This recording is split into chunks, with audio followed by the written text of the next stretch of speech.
This is one of the modules, one of many modules on the space station. This is the Kibo, which is Japanese for hope. It's the Japanese pressurized module. This area that you're seeing right here around me and extending about at least another 12 meters or 13 meters behind me.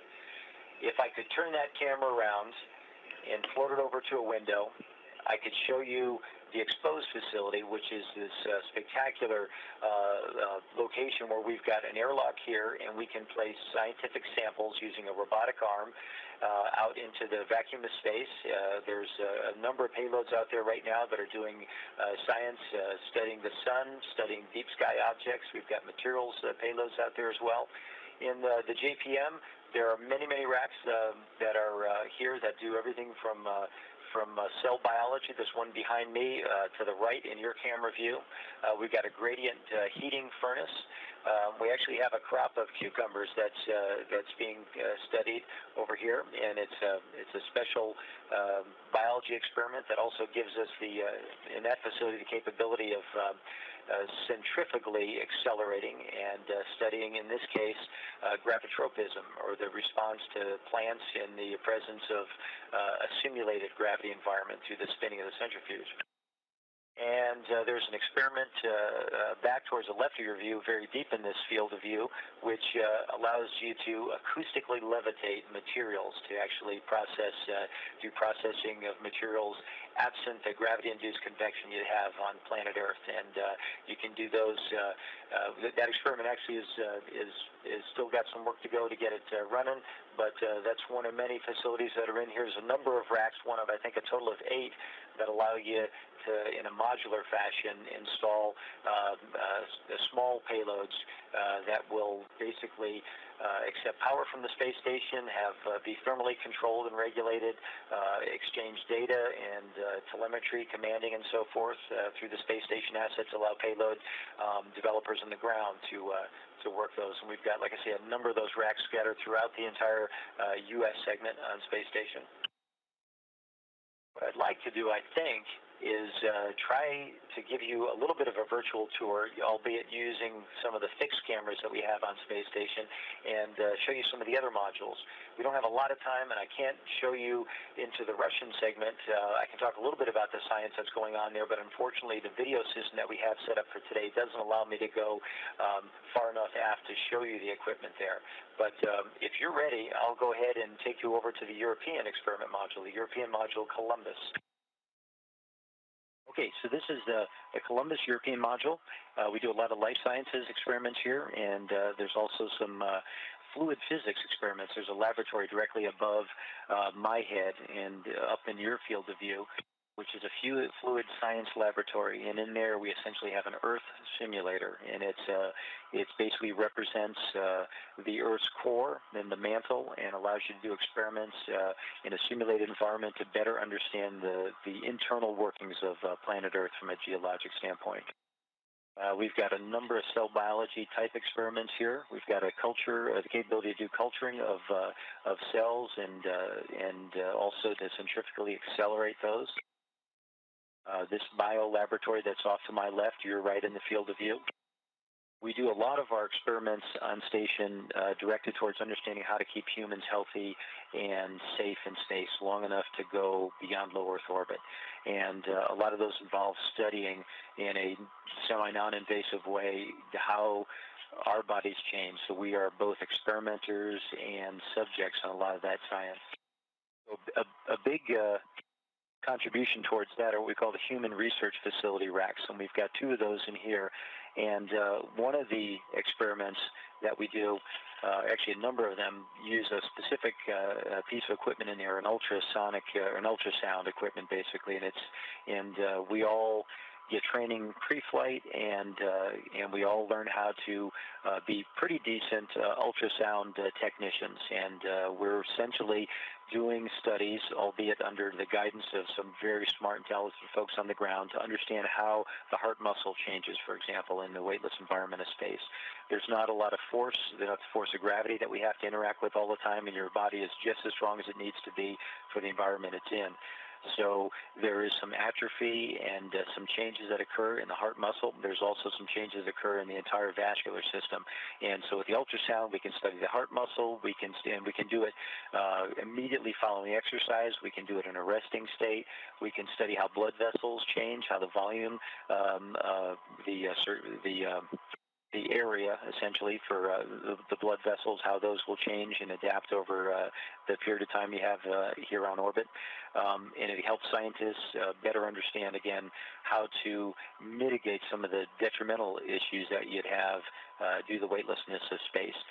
We have a body mass measurement piece of equipment over there that's also in that same rack, and it's kind of a unique problem trying to measure somebody's mass in a weightless environment. So we don't have any weight, but we still, of course, retain mass, and there's two different ways to do it. One is to do it the way a piece of equipment in the Russian segment works, and that is to accelerate and oscillate the mass, whether it's ourselves or our experimental hardware.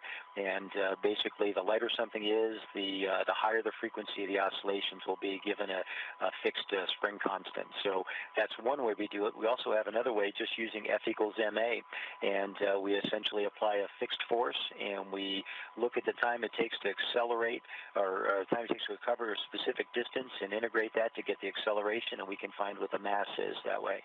So we have another piece of equipment here off to your left, which is called MARES, and that is specifically designed to understand how much force, how much output our muscles can generate here in space. It's still in the checkout phase right now, and it's very big and very impressive. And let's see, there's a number of other kinds of facilities here that allow us to do blood work and to analyze samples of blood and urine, and help understand the biochemistry changes that occur due to weightlessness and being in the space environment for half a year.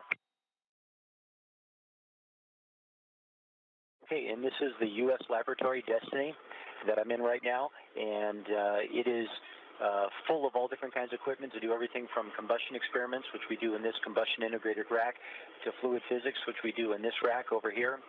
We've got a microgravity science glove box here, which allows you to have experiments or materials that might be a little bit hazardous, and to basically operate and interact with those experiments isolated from the habitable volume of the space station. Off to your right in this in your view right now, and I'll see if I can give you, well, I'll just pan it off here a little bit to the right.